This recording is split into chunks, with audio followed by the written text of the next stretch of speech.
Hace ya muchos años, cuando estudiaba yo la carrera de Derecho, un muy buen maestro, ya fallecido, don Nemesio García Naranjo, ocupó una de sus clases para abrir una discusión acerca de qué situación podría ser más dañina o peligrosa para un país: tener un presidente idiota o tener uno que fuera una mala persona, un corrupto.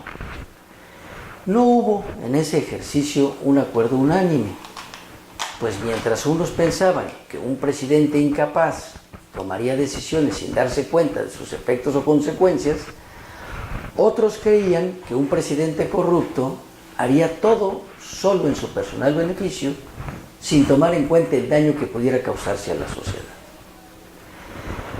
Lo que no fue materia del ejercicio fue el considerar que pudiésemos tener un presidente corrupto integrando un gobierno lleno de idiotas, porque si hubiéramos contemplado esa posibilidad, estoy cierto que hubiera habido unanimidad en que el país se iría a un abismo muy profundo. Antes de seguir adelante, aclaro que cuando refiero el vocablo idiota, no estoy queriendo insultar a nadie, pues tal palabra no es un insulto, sino un estado de incapacidad mental reconocido por la ciencia psicológica. Incluso nuestras leyes han llegado a introducir en sus textos el término idiotismo e imbecilidad como estados de disminución o incapacidad mental.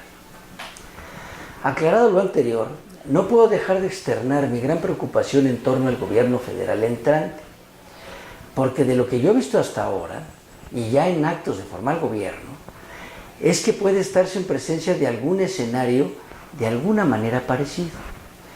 Un presidente corrupto acompañado de una gran cantidad de seres humanos sin capacidad de externar un criterio propio, sin más ideales que obedecer a un ungido y probablemente sin ninguna capacidad de decisión o disentimiento frente al Mesías, don Andrés Manuel López Obrador. Es decir, un gobierno integrado por personas que voluntariamente han anulado su capacidad de utilizar su inteligencia.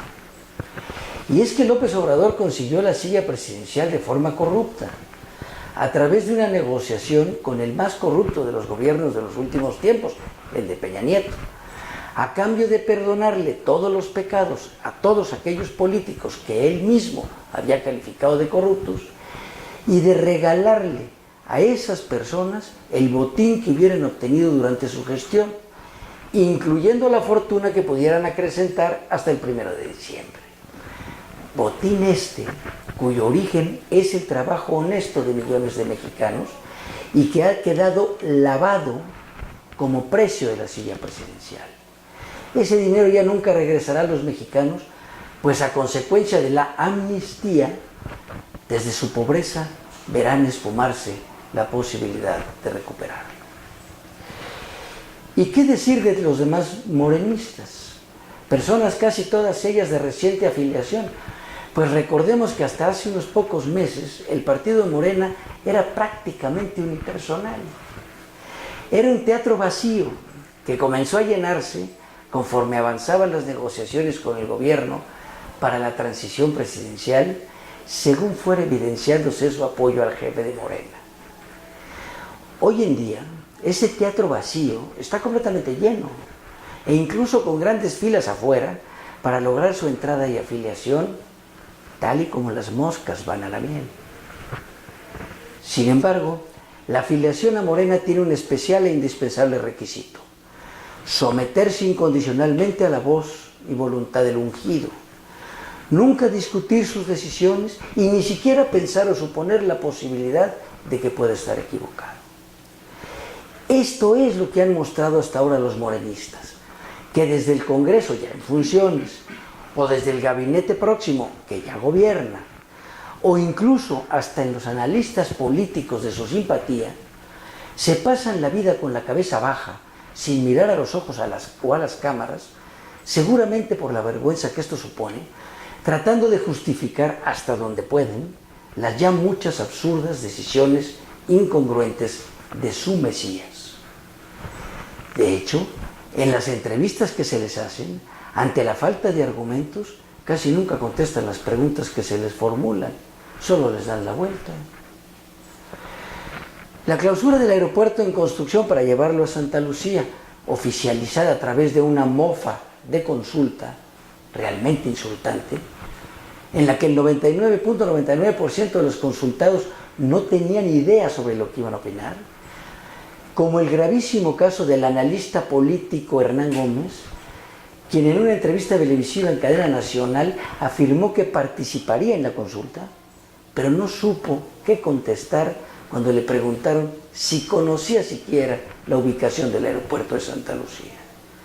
Si así están los que analizan, imaginémonos cómo estarán los demás. Aún sin ser presidente constitucional, no solo ha organizado consultas y cancelado proyectos de construcción en marcha, sino que ya aseguró, mandando, que antes del 1 de diciembre se habrá creado la Secretaría de Seguridad Pública, con los fiscales general anticorrupción y electoral elegidos a modo por las tercias designadas por el ungido. Ya también zarandeó el mercado de valores y al tipo cambiario de nuestra moneda, con el solo anuncio de su senadora Carabeo de que también se montará en las funciones del Banco de México y sin avisar siquiera. Ya se habla de nuevos impuestos y de la consolidación de la tantas veces fracasado sistema equidad. Y todo se puede lograr porque todas las voluntades giran a su alrededor. Y así la concentración del poder en un ungido es la marca distintiva. El poder legislativo ha mostrado estar ya anulado ante la voz del Mesías, que anuncia y afirma lo que habrá de decidir el Congreso. El poder judicial está siendo ya sacudido por las presiones de Julio Scherer en torno a la sucesión presidencial de la Suprema Corte de Justicia de la Nación y con el único afán de anular su capacidad de actuar con libertad y autonomía frente al Ejecutivo, el Mesías. Esto además de que tendremos que conceder que al decretarse la amnistía por el candidato, finalmente se está administrando justicia, con efectos de absolución.